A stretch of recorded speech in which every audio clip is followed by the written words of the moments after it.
Hello everyone, welcome to another patron voted review.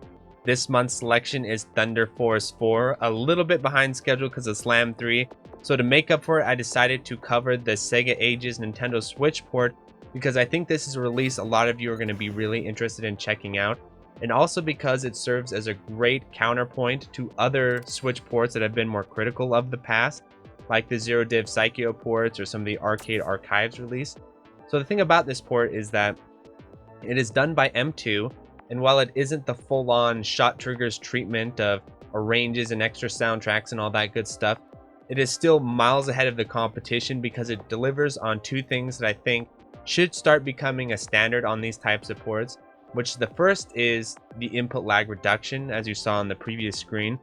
That is a big deal. This is actually the most responsive Switch game I've tested up to this point at 3 frames of input lag. That's really good for the Nintendo Switch, which tends to run a little bit higher than the PS4 and the PC, of course. The 3 frames of lag is also probably very close to what you were getting on the Sega Genesis or Mega Drive, which I would guess would be around 2 or 3 with that as well. So overall, you're going to get very close to console experience, and then you get the additional bonus, of course, you're able to play it in higher resolution, all that good stuff, without having to use like an external device. And also because it has save state and load state support, which is a big deal for shmups, for those who don't know, because it allows you to learn the game much more quickly, much more effectively. You can be more experimental with your routing and with seeing what works, what doesn't work. You can hone in what you want to do. This is how I generally learn shmups, if it is at all possible, whether that means me playing it on Shmup Arch or on a release like this.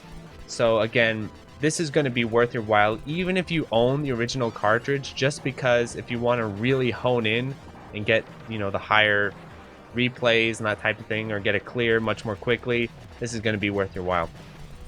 Another thing I want to point out about this release that I thought was pretty cool is that it does have configurable controls, which seems again like a pretty obvious thing, but I'm seeing a weird trend among Nintendo Switch ports where they're not allowing you to do that.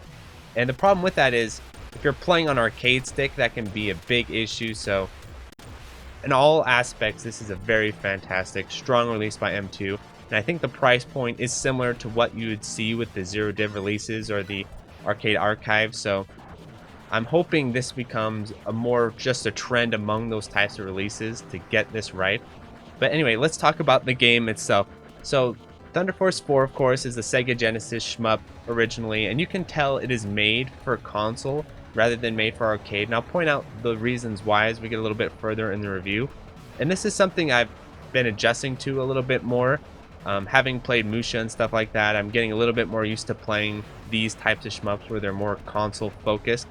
And so I think Thunder Force 4 can be considered among the epitome of this type of game design. And I really like the way it plays, the way it feels. It's definitely along the lines of the style of shmup I like to see among old school shmups. There are some small flaws that I wanted to point out with like the level design. I'll show you right here. Like sometimes the level design is a little bit too lenient, a little bit too open to where you can kind of abuse it in funny ways. Like here, if you just get down with the hunter and you just sit in this spot, you can almost just hold the shot button and sit there for like half the stage. The stage doesn't quite know how to punish you. There's in some of the earlier stages there's stuff like that, but especially with the hunter, which I think is a very powerful, close to OP style weapon, at least in the stages, not always on the bosses and stuff like that. But anyway, let's talk about the basics before I get too deep into the gameplay and the game design. So the basic thing that I think is gonna definitely stand out to people about this release is, of course, the soundtrack and the visuals. These are definitely among the best you're going to see on the Sega Genesis. That razor sharp visual style, I absolutely love it. And also you can see here on this stage, it has some nice scrolling effects. I do wish you see the cloud layer in the background. I wish they would have added a separate scrolling to that cloud layer, because I think that would have added just a bit more to the presentation. But the water effects and all that, I've seen so many shmups be inspired by this visual design, and I think for good reason. Another thing that stands out to me with the soundtrack is just how well done it is. I know a lot of people consider this their favorite shmup soundtrack, and I can see why. It's not only got a really nice like chiptune style, Sega Genesis chiptune style, but even among like remixes and stuff, just the compositions are really well made, and you've heard many tracks from it before, probably if you're around, even if you haven't played the game like myself. So those two, of course, are out of the park. I don't think I need to go on about that too long, but it'd feel wrong not to mention them. Another thing that I really like about this game is I think they nailed the weapon system pretty well. I think the only flaws that I saw with it is the hunter weapon might be a little bit OP, where most of the time when you're playing the stages, you're like, okay, I probably should just use hunter because it's so damn powerful. But there are times where the other weapons are usable and serviceable, and they do open up the gameplay in really nice ways. And I think the game design and level design is really interesting with this game. So let me get into that. So the first thing that stood out to me while playing this is I think this game started to catch on to the Gradius syndrome problems a little bit more early than a lot of its peers. Even Musha, when you get killed, you get powered down, you're going to have a real hard time. This game is much more forgiving with deaths, and it's much easier to recover on deaths, less Gradius syndrome. And I think that was definitely intentional. And again, when you think about it, why would you have heavy Gradius syndrome in a console shmup anyway? Because it's really antithetical to how console shmups are designed compared to arcade shmups. So in my experience so far, I think console-based shmups, they tend to run longer, like this game. This game's got, like, I thought I was done, and I had another half of the game to play. It's actually quite a long game. But also on top of the length, console shmups tend to have a much gentler sort of gradual climb upward in the difficulty, whereas arcade shmups, basically the idea with an arcade shmup is to get you to understand the game as quickly as possible, then get you off the machine as quickly as possible. So that's why you get that real heavy spike in difficulty in like the third stage and a lot of arcade shmups. This game, again, it's a much more gradual climb, and so it does a lot of things right to get this right, because when done incorrectly, this can lead to some pretty boring, awful console shmup problems. For instance, where you have a lot of dead sections, or you have a lot of just you sitting around shooting enemies, nothing's happening. The way that Thunder Force 4 combats this and makes it more engaging is with the weapon system and with mixing up the style of gameplay, where you'll be like this section here where you have to use your blade to sort of cut through the obstacles and stuff like that, and then you'll have different enemies where you need to fight them from the other side of the screen, so you gotta switch to the back shot. And then about halfway through the game, it adds a charge shot element into it. So it almost feels a little bit like you're playing a Metroid style game or something like that, because the power-up system is so well thought out, and you could tell they put a lot of thought and emphasis into it. And so I can kind of understand a little bit more why, when I would read other reviews of arcade shmups in the past, people would say, oh, like for instance with Dodonpachi or something like that, or DFK, they'd say, oh, well, this game's progression isn't very good because there's not interesting power-ups and stuff. And for a long time I always wondered, okay, why are people making these criticisms? And now I'm understanding, if you grew up playing Sega Genesis and playing Thunder Force 4, where it has such a well done power-up item system where it's much more meaningful than in other shmups, then I could see why people would start to have these expectations for other games in the genre. So I think the power-up system's done really well. It's just me showing off the save state and load state.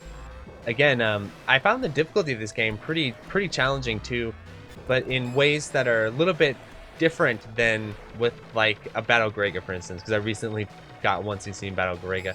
The big difference in the difficulty of this game is it's a little bit more about figuring out what weapon to use, what strategy to use. It's a little bit more strategic. Whereas in most arcade shmups, it's like it comes down to the more essential elements of the genre, like, okay, how do you route this? How do you set your position up?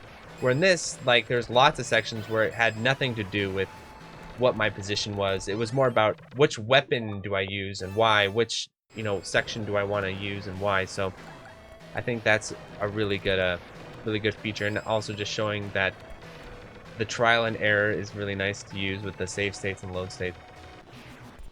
Other things that stood out to me about the game are the boss fights were pretty fun and interesting. One criticism that I do have with some of the boss fights is I think I wish they would have done a little bit more in the damage animation part, because there were certain fights like the water stage guy, you know, the sea dragon, where I had to save state and load state them and kind of just play around to figure out what their actual weak spots were, like where was I supposed to be shooting and all that sort of thing. Another thing that I had a little bit of trouble with was sometimes I'd have difficulty deciphering what was part of the background and was actually part of the stage or a stage hazard that could hurt you. For instance, during the boss fight in the ice stage, I flew right into the floor because I thought the ice in the floor was just decorative and I ended up dying. And conversely, in the water stage, I avoided flying into the water for a long time because I assumed the water would kill you or there'd be rocks under the water. I didn't actually know you could go down in there until I gave it a try, you know, took the gamble. I think just a little bit of hinting here and there on those types of things would be helpful. You know, maybe a little bit of change in the color or a little section right in the starting stage where the water is transparent for a second so you can see, oh, okay, you can fly down in there. But overall, I think my final assessment of Thunder Force 4, my final impression of this game, is I think it is a very well-made, well-rounded shmup that pretty much all fans of the genre are going to find something about it that they like. It delivers in a lot of different ways, where it has sections that feel a little bit more bullet hell, it has more sections that feel classic, has plenty of boss fights, has still a good amount of stage strategy, especially if you're into different weapon systems and using the weapons. And the boss fights were actually a lot of fun, and my favorites were the kind of final boss fight. My only issue with the final boss fight, again, is I had a little bit of trouble deciding, okay, am I harming him or not, and that sort of thing. But overall, a very well-made shmup, definitely a recommend for me. It stands out on the Genesis for sure. I probably still like Musha a little bit more, to be honest, but again, that's also a vertical shmup, and it has a lot of sort of raising-ish elements in it, so maybe that's a little bit unfair just because of my bias. But overall, definitely check this game out, and check this port out on the Nintendo Switch. I think it is among some of the best ports on the Nintendo Switch. And probably along those lines, the other Sega Ages releases. There's a Thunder Force AC. That is probably, I have that and played that as well. As far as the porting quality, it is also equally good. And is Thunder Force AC that good of a game? I don't know because I didn't play it all that much. But yes, I can see why so many people choose Thunder Force 4 as among their favorite shmups and why it is such a popular game. And before I end this, I'd like to thank you all for tuning in. Like, subscribe, all that good stuff, and let me thank my patrons. So thank you to Dingo, Andy Cap, Anthony A, Ben Wynn, Borgie22, Corio, Disco Slayer, Eric H, Full Set, Retro Schmupper, Hausu, Kiwi, JLab, JB RPG, Joe Angelo, Gameboy Guru, K, Malaise, Mark Toms, Martin Worrell, Maz, Meher Calendrian, Queen Charlene, Nathaniel Davis, and Electron, Okla Kugels, Ram Q, Raul, Smacky Factor, Sugumo, Plasmo, and Utakaya. Thanks for watching.